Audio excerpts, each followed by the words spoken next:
Hi student, I am Nikhilesh Pathak from Prayagraj. Students, my channel name is क्रांति गुरुजी। आज हम लोग जो पढ़ने जा रहे हैं हमारा टॉपिक इम्फेटिक है। पिछले वीडियो में हमने इम्फेटिक पढ़ा था।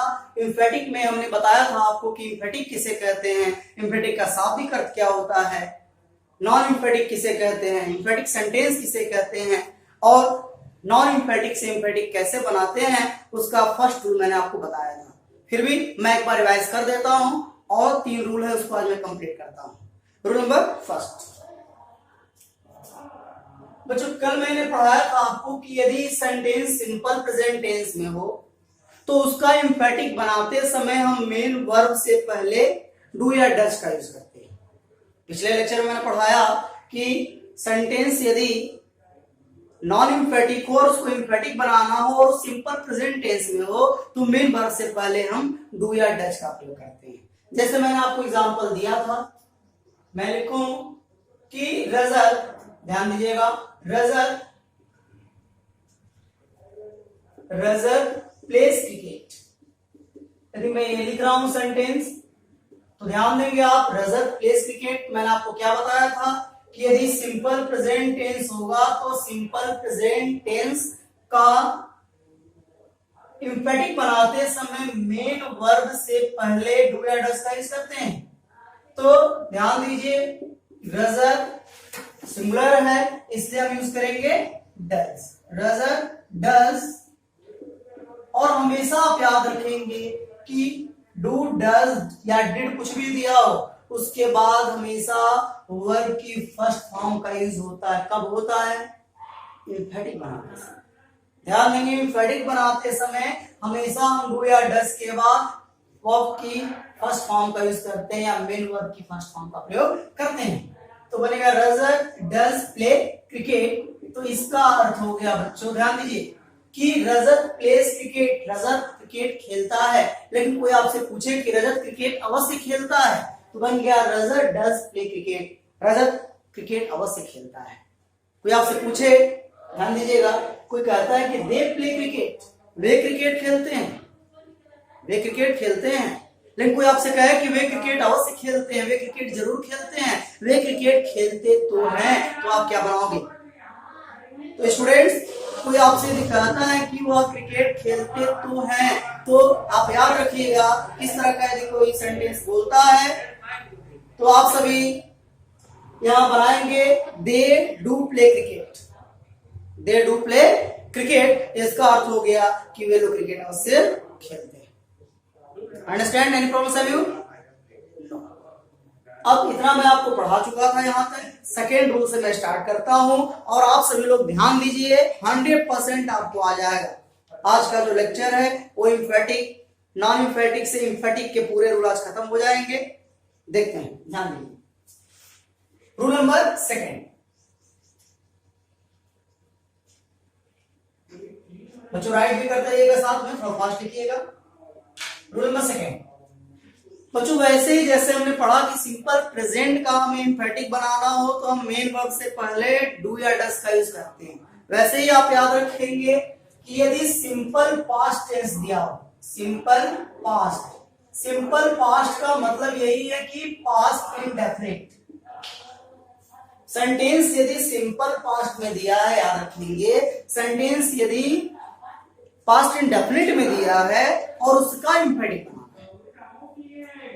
तो आप ध्यान रखेंगे हम मेन वर्ब से पहले, यदि सिंपल पास्ट का लिख लीजिए आप लोग, यदि सिंपल पास्ट का इम्फेटिक बनाना हो, यदि सिंपल पास्ट का इम्फेटिक बनाना हो तो मेन वर्ब से पहले, तो मेन वर्ब से पहले,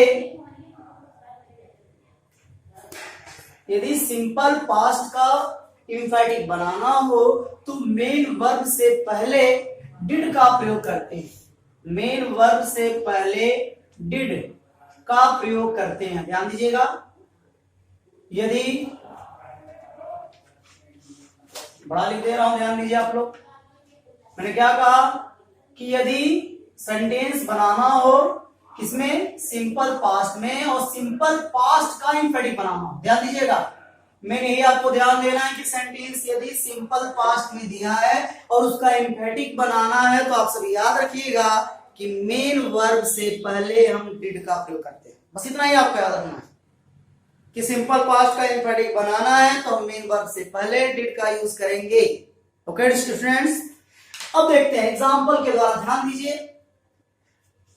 जैसे एग्जांपल दिया है कि राम, ध्यान दीजिएगा सेंटेंस पे, Ram wrote a letter, Ram wrote a letter. ये एक सेंटेंस मैंने दिया है, राम रोट अ लेटर, इसका बनाना है एम्फेटिक, ये है नॉन एम्फेटिक। कोई आपसे कहता है कि राम रोट अ लेटर, इसका मतलब क्या हुआ कि राम पत्र लिखा, राम एक पत्र लिखा या राम एक पत्र लिखता था। ऐसा क्यों?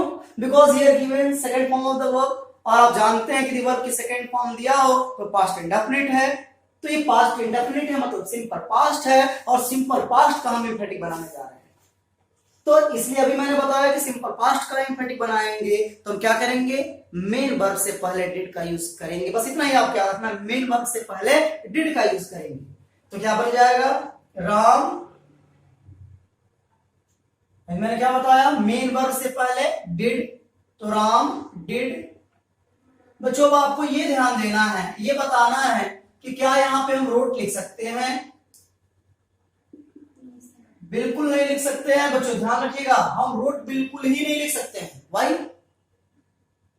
बिकॉज अभी हमने पढ़ा, भी मैंने बताया, नोट कर लीजिएगा इसको, इसको नोट कर लीजिएगा, नोट कीजिए अभी। पहले मैं सेंटेंस को बनाता हूं फिर बताता हूं आपको ये सेंटेंस क्या बनेगा। मैंने क्या कहा आपको कि यदि सिंपल पास्ट का एम्फेटिक बनाना हो तो मेन वर्ब से पहले क्या लगाएंगे, डिड लगाएंगे। मेन वर्ब लिखना ही है, लिखा, तो हम यहाँ पे क्या लगा देंगे, डिड यूज करेंगे, तो बन जाएगा Ram did write a letter, Ram did write a letter, और इसका मतलब हो गया कि राम पत्र अवश्य लिखा। ध्यान दीजिएगा, राम पत्र जरूर लिखा, इसका अर्थ ये हो गया। तो अलग से कुछ नहीं करना है, ध्यान देना, रूल आपको याद रखना चाहिए कि मस्ट हम यूज कर देंगे, ऐसा कुछ नहीं है, ध्यान रखना पड़ेगा। कोई कहता है कि वो पत्र अवश्य लिखा, राम पत्र अवश्य लिखा, वे लोग पत्र अवश्य लिखे, हम लोग अवश्य पढ़े, हम लोग अवश्य खेलते थे। ध्यान रखेंगे कि मेन वर्ब से पहले हम डिड का यूज करेंगे, समझ में आ चुका होगा। लेकिन नोट में आप ध्यान दीजिएगा बच्चों, आप हमेशा इस बात को याद रखिएगा कि चाहे सिंपल प्रेजेंट में दिया हो सेंटेंस, चाहे सिंपल पास्ट में दिया हो, हमेशा always remember when given sentence simple past और simple present to change non-emphatic to emphatic sentence, तो always remember use only first form of the verb, main verb की फर्स्ट फॉर्म का use करेंगे। कब करेंगे, एम्फेटिक बनाते समय। तो लिख लीजिए राइट नाउ,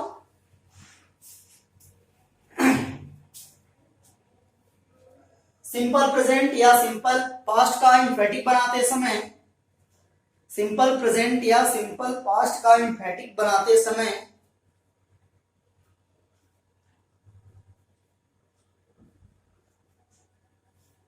हमेशा मेन वर्ब की फर्स्ट फॉर्म का यूज करते हैं, हमेशा मेन वर्ब की फर्स्ट फॉर्म का यूज करते हैं।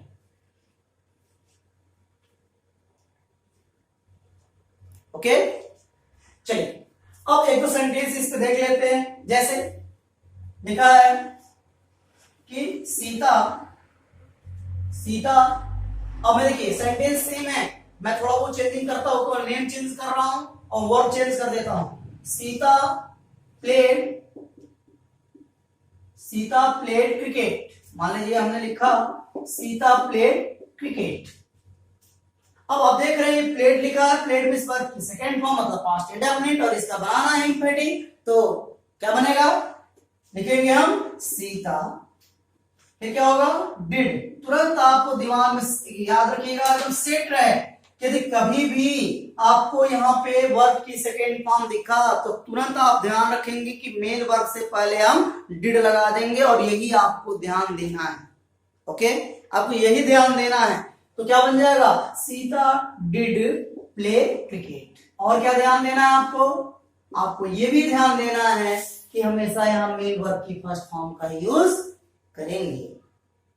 यदि इतना आप ध्यान देते हैं बच्चों तो याद रखिएगा आपका सेंटेंस गलत नहीं होगा। ओके, समझ आ रहा है? जैसे मैं कहता हूं कि they played cricket, they play cricket तो क्या बन जाएगा? They did play cricket, they did play cricket. मैं कहता हूं कि he played cricket, he played cricket, तो ही डिड प्ले क्रिकेट। अब तो समझ में आ गया होगा, तो आप ध्यान से इसे पढ़िएगा, एक्सरसाइज कीजिएगा, 100% आ जाएगा। Rule number third, rule number third ध्यान दीजिएगा बच्चों। Rule number third is most important, आपको ध्यान भी देना पड़ेगा। Rule number third,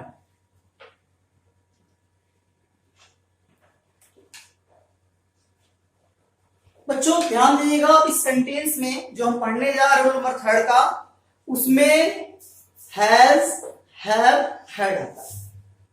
has, have, had. अब ध्यान दीजिएगा ये है क्या, पहले जानते हैं, क्योंकि जानेंगे तभी हम बना पाएंगे, अदरवाइज कोई मतलब नहीं है डायरेक्ट पढ़ाने का। अब देखिए 3 चीजें आती है, या तो आएगा सब्जेक्ट, सब्जेक्ट आएगा क्वेश्चन पे जो है subject, has oblique have oblique had. ध्यान दीजिएगा इस बात को, क्या क्या आएगा, या तो हैज आएगा, या तो हैव आएगा, या तो हैड आएगा। ये सेंटेंस है, सेंटेंस का स्ट्रक्चर ऐसे ही है। प्लस कंप्लीमेंट दिया होगा, क्या दिया होगा? कंप्लीमेंट। तो हम क्या करेंगे?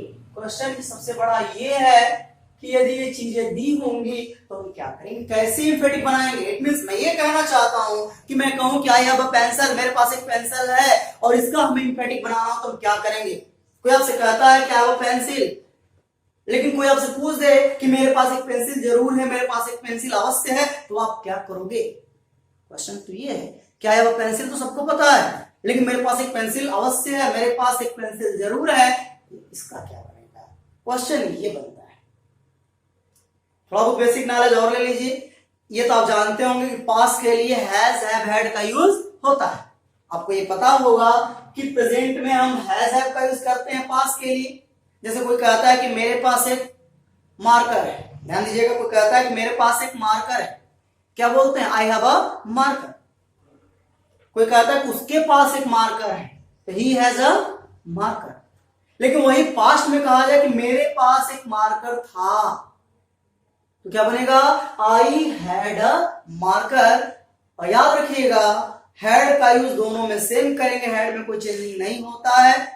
सिंगुलर से अर्थात एक वचन और बहुवचन से कोई अंतर इसके ऊपर नहीं पड़ना है। तो उसके पास एक मार्कर था, he had a marker.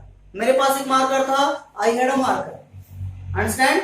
But याद रखिएगा प्रेजेंट में अंतर है, एक वचन के साथ ये करेंगे, बहुवचन के साथ ये करेंगे। ये तो कंसेप्ट क्लियर हो गया। अब आते हैं इंफेटिक में। बच्चों ध्यान दीजिए, मैंने क्या कहा कि सेंटेंस यदि subject has, have, had plus complement के साथ दिया होगा तो उसका इंफेटिक बनाते समय, लिख लीजिए, राइट करते रहिए, फास्ट लिखते रहिए साथ में। Subject has oblique have oblique had plus complement. याद रखिएगा ये sentence subject has oblique have plus complement के साथ दिया हो तो उसका इंफेटिक बनाते समय, तो उसका इंफेटिक बनाते समय, उसका इंफेटिक बनाते समय, उसका इंफेटिक बनाते समय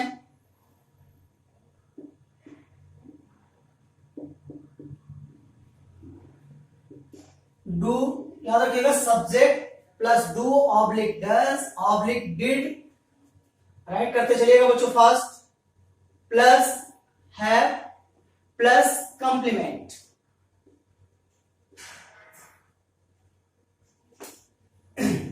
subject plus do oblique does oblique did plus have plus complement के साथ बनाते हैं। फिर से सुन लीजिए, मैंने क्या कहा कि सेंटेंस यदि subject plus has oblique had plus complement के साथ दिया हो तो उसका इंफेटिक बनाते समय हम subject plus do oblique does oblique did plus have plus complement का यूज करते हैं। ये तो कॉन्सेप्ट क्लियर होगा। क्लियर हो चुका होगा। अब मैं एग्जांपल देने जा रहा हूं बच्चों, एग्जांपल से ही कंसेप्ट क्लियर होता है, ध्यान दीजिएगा। एग्जांपल यदि आप ध्यान देंगे, एक्सरसाइज करेंगे तो ही कंसेप्ट क्लियर होगा। एक्सरसाइज का करना मस्ट है। एग्जांपल, जैसे मान लीजिए एग्जांपल मैंने दिया कि he has a पेंसिल, उसके पास एक पेंसिल है। ध्यान दीजिएगा बच्चों, राइट बाद में कीजिएगा, पहले ध्यान दीजिएगा। मैंने क्या कहा कि he has a pencil, तो उसके पास एक पेंसिल है। मैं कहूं कि उसके पास एक पेंसिल है, इसका मतलब सेंटेंस है किसमें, प्रेजेंट में, इसीलिए तो हैज लगाना। और ये सिंगुलर है, देखिए आप, एक वचन है। तो आप याद रखेंगे मैंने क्या कहा कि यदि ये सिंगुलर होगा तो, ध्यान दीजिए, यही मेन आपको समझना है, ये पॉइंट्स को आपको समझना है। सबसे पहले हम क्या करेंगे, सब्जेक्ट लिखेंगे, तो हमने लिख दिया सब्जेक्ट। देन आफ्टर क्या लिखना है, या तो डू, या तो डज, या तो डिड। लेकिन आप देख रहे हैं कि हैज दिया है, तो हैज दिया है तो या तो डू लगेगा या तो डज, दोनों में से कोई एक यूज करेंगे हम। लेकिन आप फिर भी ध्यान दीजिए, आप प्रेजेंट इंडेफिनिट पढ़े हैं, ये सिंगुलर दिया है, सिंगुलर दिया है तो हम क्या यूज करेंगे, डज। अंडरस्टैंड। तो ये सिंगुलर दिया इसलिए हम यहाँ पे क्या लिखेंगे, डज। इस चीज का आप हमेशा ध्यान रखेंगे, तीनों में से कोई एक यूज करना है। यहाँ सिंगुलर दिया है और प्रेजेंट इंडेफिनिट है, इसलिए हमने डज यूज किया। यहाँ पे सिंगुलर नहीं दिया होता तो हम डू यूज करते हैं। यहाँ पे हैड दिया होता, पास्ट दिया होता, तो यहाँ पे हम डिड यूज करते हैं। अंडरस्टैंड, समझा चुका। तो क्या बनेगा, he does, then after have, he does have a pencil। अब यहां पे कुछ क्वेश्चन है, ध्यान दीजिएगा बच्चों, हमेशा आप याद रखिएगा, मन करे तो नोट कर लीजिए, नोट लिख लीजिए। यहां पे नोट में आप लिख लीजिए कि इंपैटिक बनाते समय do oblique does oblique did, do oblique does oblique did के बाद हमेशा हैव का यूज होता है, याद रखिएगा। चाहे डू दिया हो या डज दिया हो या डिड दिया हो, हमेशा हैव का यूज होगा। चाहे जो आप यूज करें, डू यूज करें, डज यूज करें, डिड यूज करें, लेकिन उसके बाद आप हैव का यूज करेंगे। उसमें कंफ्यूजन आपको नहीं होना चाहिए। यहाँ पे हैव यूज नहीं होगा, हैव यूज होगा, सबके साथ होगा। तो क्या बना sentence, he has a pencil. कोई कहता है कि मेरे पास एक पेंसिल है, ठीक है, लेकिन मैं बना दूं कि he does have a pencil, तो हो गया कि मेरे पास एक पेंसिल अवश्य है, मेरे पास एक पेंसिल जरूर है। अंडरस्टैंड। इसी तरह से कोई आपसे कहता है, ध्यान दीजिए, कोई आपसे कहता है कि आई, इसी सेंटेंस को मैं ले रहा हूं, आई हैव अ पेंसिल।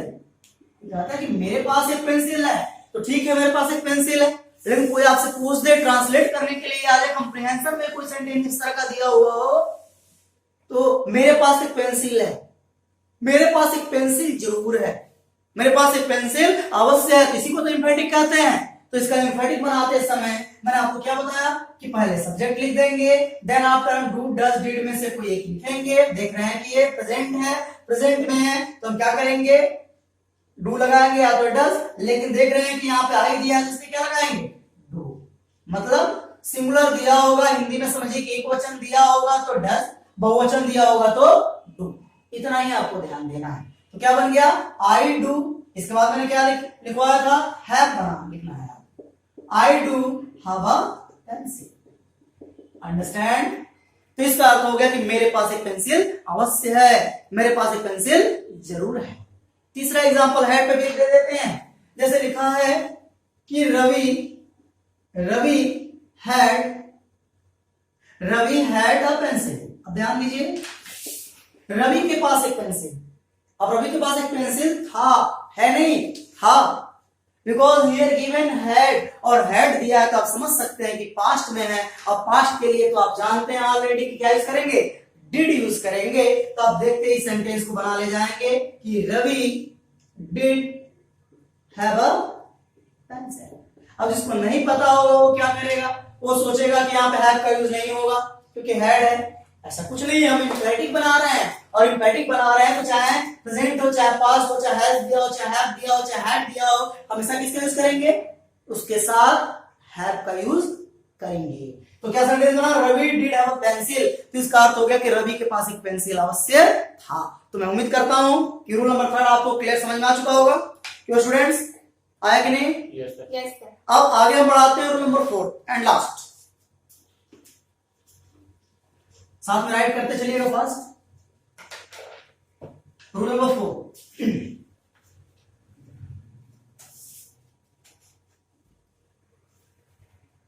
अब पहले समझ लीजिए थोड़ा सा फिर राइट कीजिएगा। रूल नंबर 4, अब सेंटेंस यदि इंपरेटिव दिया हो, इंपरेटिव लास्ट सेंटेंस है, 1-2 मिनट अधिक लगेगा लेकिन आपको ध्यान से पढ़िए, कुछ समझना जरूरी है, समझ में आना चाहिए, समझ में आएगा तो फिर मजा आएगा पढ़ने का। अब पहला क्वेश्चन तो ये, आप ये बताइए कि इंपरेटिव सेंटेंस किसे कहते हैं। सबसे पहला क्वेश्चन यही है कि इंपरेटिव सेंटेंस क्या होता है। तो इंपरेटिव सेंटेंस किसे कहते हैं, तो सिंपली आप ये भी समझ सकते हैं साधारण शब्दों में, क्योंकि समझने से ही मतलब है। सिंपल सी बात है, पेज जान लीजिए। जब आप ग्रामर पढ़ रहे हैं समझने से मतलब है, हम इससे मतलब नहीं है कि हम इंग्लिश इसका डेफिनेशन दे दे, लिख राइट करा दे, आपको कुछ आए ही ना, कोई इशू नहीं, कोई मतलब उसका नहीं पढ़ने का। तो ये इंपरेटिव सेंटेंस मतलब बच्चों होता है सिंपल भाषा में कि कोई हमें ऑर्डर दे, ऑर्डर आदेश, प्लीज रिक्वेस्ट करे, प्लीज या काइंडली, एडवाइस सजेशन, तो आदेश दिया हो, निवेदन किया गया हो, सलाह दिया गया हो, सुझाव दिया गया हो, निषेध हो, तो इन सब वाक्यों को हम क्या बोलते हैं, इंपरेटिव कहते हैं। अंडरस्टैंड? तो आप सुनिए एक और डेफिनेशन इसका। इंपरेटिव हमेशा वर्ब से स्टार्ट होता है। किससे स्टार्ट होता है? वर्ब दिया होता है। जैसे मैं कहूं कि ओपन द डोर, ओपन है क्या, खोलना क्या है, वर्ब तो है ना, वर्ब तो उसी को कहते हैं जिससे किसी कार्य का करना या होना पाया जाए। तो हम कार्य कर रहे हैं, दरवाजा खोलो, खोलने का काम हम कर रहे हैं। अंडरस्टैंड? खिड़की बंद करो, शट द विंडो, खिड़की बंद करो, बंद करना क्या है, ये वर्ब है, शट। तो देखिए शट स्टार्टिंग में आया, open the door, open starting में आया, shut the window, shut starting में आया। इट मींस मेन वर्ब या वर्ब पहले आता है। किसमें? इंपरेटिव सेंटेंस की पहचान है। तो आते हैं सीधे रूल पे। यदि सेंटेंस इंपरेटिव सेंटेंस में दिया, राइट करते चलिए, यदि सेंटेंस इंपरेटिव सेंटेंस में दिया है तो उसका इंफेटिव बनाते समय, यदि सेंटेंस इंपरेटिव सेंटेंस में दिया है तो उसका इंफेटिव बनाते समय मेन वर्ब से पहले डू का यूज करते हैं। मेन वर्ब से पहले डू का प्रयोग करते हैं। मेन वर्ब से पहले डू का प्रयोग करते हैं। यदि सेंटेंस इंपरेटिव सेंटेंस में दिया है तो उसका इंफेटिव बनाते समय, याद रखिएगा, सेंटेंस इंपरेटिव सेंटेंस में दिया है तो उसका इंफेटिव बनाते समय क्या करेंगे, हम हमेशा मेन वर्ब से पहले क्या लगाएंगे, डू का यूज करेंगे। ओके, जैसे एग्जांपल लिखा है, ध्यान दीजिएगा, अभी मैंने आपको एग्जांपल दिया कि ओपन द डोर। यदि मैं कहता हूं ओपन द डोर, या कोई भी कहता है कि ओपन द डोर, दरवाजा खोलो, तब तक तो ठीक है। अब देखिए ओपन वर्ड आ गया, ओपन पहला वर्ड है, इट मींस ये वर्ब है, वर्ब इट मींस कौन सा सेंटेंस है, इंपरेटिव सेंटेंस है। और इंपरेटिव सेंटेंस है तो इंपरेटिव का इंफेटिव बनेगा। क्यों भाई, पहले हम पहचानेंगे तभी तो रूल फॉलो करेंगे। अब दिया है, मान लीजिए हैज हैव हैड, हमें पता ही नहीं कि इंपरेटिव सेंटेंस ही है और हम has have had rule follow कर रहे हैं, हमें पता ही नहीं कि पास्ट इंडेफिनिट में है, तो हमें पहले सबसे पहले क्लियर होना चाहिए कि सेंटेंस है क्या, फिर हम रूल फॉलो करेंगे। तो यहाँ पे इंपरेटिव सेंटेंस दिया ओपन द डोर, इसका इंफेटिव बनाना है तो मैंने सिंपल अभी बताया कि इंपरेटिव सेंटेंस में मेन वर्ब से पहले क्या लगा देंगे, डू यूज करेंगे। और डू यूज करेंगे तो यहाँ पे क्या हो जाएगा, do open the door, do open the door. आप देख रहे हैं यहाँ पे कि डू ओपन द डोर हमने लिखा, ओपन क्या है, मेन वर्ब है, और मेन वर्ब से पहले हम किसका यूज करते हैं, डू का यूज करते हैं। अंडरस्टैंड? तो डू ओपन द डोर का मतलब हो गया बच्चों कि दरवाजा अवश्य खोलो, दरवाजा जरूर खोलो। अंडरस्टैंड? तो ध्यान देंगे इस बात को आप लोग। कोई आपसे पूछता है कि इंपरेटिव सेंटेंस में ओपन द डोर, बच्चों ये तो सही है। कोई आपसे पूछता है कि दरवाजा अवश्य खोलो, तो आप बता दोगे do open the door. Okay, second sentence मैं एग्जांपल एक और देता हूं। सेकेंड, मान लीजिए कोई आपसे कहता है प्लीज, अब इसमें थोड़ा सा कंफ्यूजन होता है इसलिए मैं एग्जांपल दे रहा हूं। प्लीज, इसी सेंटेंस को लिख देता हूं या दूसरा ले लीजिए, please shut the window, please shut the window. कोई आपसे कहता है बच्चों प्लीज शट द विंडो, कृपया खिड़की को बंद करो।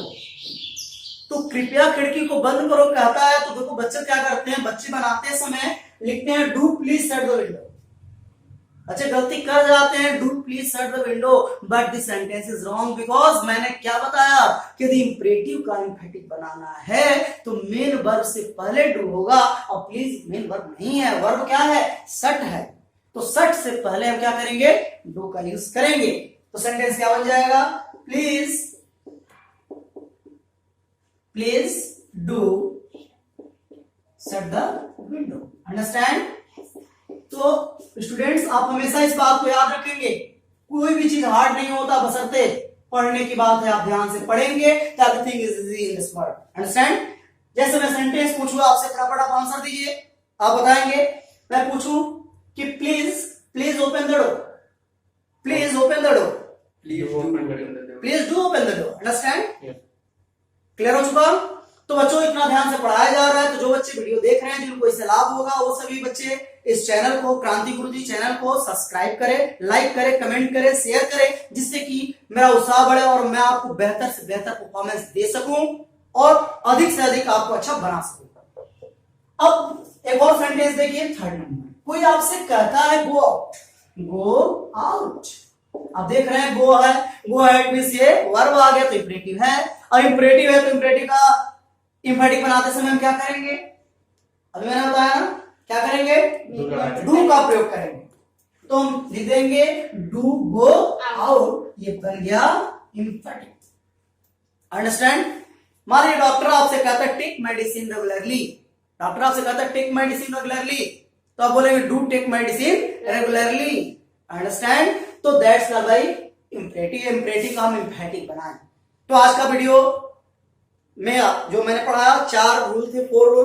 फर्स्ट को मैंने रिवाइज किया, बाकी थर्ड को मैंने पढ़ाया, पूरा मेहनत किया, और मैं उम्मीद करूंगा कि आपको समझ में भी आ गया होगा। और मेरी एक लाइन जाते जाते आप समझ लीजिएगा इस बात को बच्चों, कि कोई चीज दुनिया में असंभव नहीं है। बार बार इस लाइन को बोलता हूं, कोई कार्य असंभव नहीं है, बशर्ते आप अपनी हिम्मत को मत खोइए, अंत तक जूझते रहिए, हारिए मत। हार आपको नहीं मानना है, हार आप नहीं मानते हैं तो कोई ऐसी चीज नहीं है जो आप प्राप्त ना कर सके। इट मीन्स आप प्रत्येक चीजों को दुनिया में पा सकते हैं जिसकी आप इच्छा करते हैं, बशर्ते पूरे कंसंट्रेशन के साथ, पूरे डिवोशन के साथ आप उस कार्य के लिए को लग जाइए। आएगा क्यों नहीं इंग्लिश, क्या इसमें क्या आपको नहीं आया, आप कमेंट कीजिएगा मुझे।